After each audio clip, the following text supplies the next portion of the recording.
पारदर्शकतेच्या मुद्द्यावरून शिवसेना भाजपचा सुरू झालेला संघर्ष आता टोकाला पोहोचलाय। पारदर्शकतेच्या मुद्द्यावर भाजप खासदार किरीट सोमय्या यांनी उद्धव ठाकरेंना पुन्हा लक्ष केलं।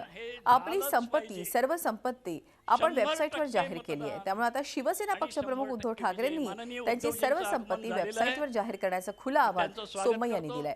एवढंच नव्हे तर शिवसेनेतल्या काही बड्या नेत्यांनी अफरातफर केल्याचा खळबळजनक आरोपही सोमय्या यांनी केलाय।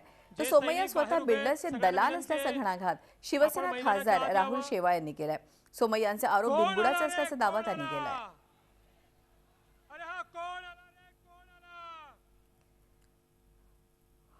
मी माझे चोपडे, माझे बुक्स ऑफ अकाउंट्स, माझी बॅलन्स शीट, ॲसेट kiritsomayya.com वर आता जनतेसाठी खुली केली आहे। 2016-17 पर्यंतचे अकाउंट त्यात आहे।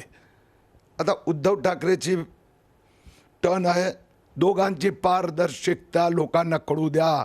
तुम्ही आमच्यावर आरोप करतात SRA मध्ये कोण उलटे सीधे धंदे करतो लोकांना कळू द्या।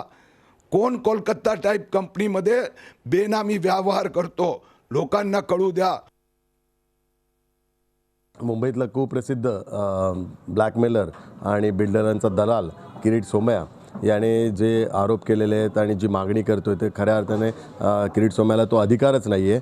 आणि जर मी शिवसेनेतर्फे आम्ही त्यांना आव्हान देतो, एवढीच त्यांना संपत्तीची माहिती हवी असेल तर भारतीय जनता पार्टीच्या राष्ट्रीय अध्यक्षांची पण त्यांनी संपत्ती जाहीर करावी। आणि भारतीय जनता पार्टीचं केंद्रात सरकार आहे, राज्यात सरकार आहे आणि त्यांच्याकडे यंत्रणा आहे, तर त्यांनी त्या यंत्रणेच्या माध्यमातून तपास करावा।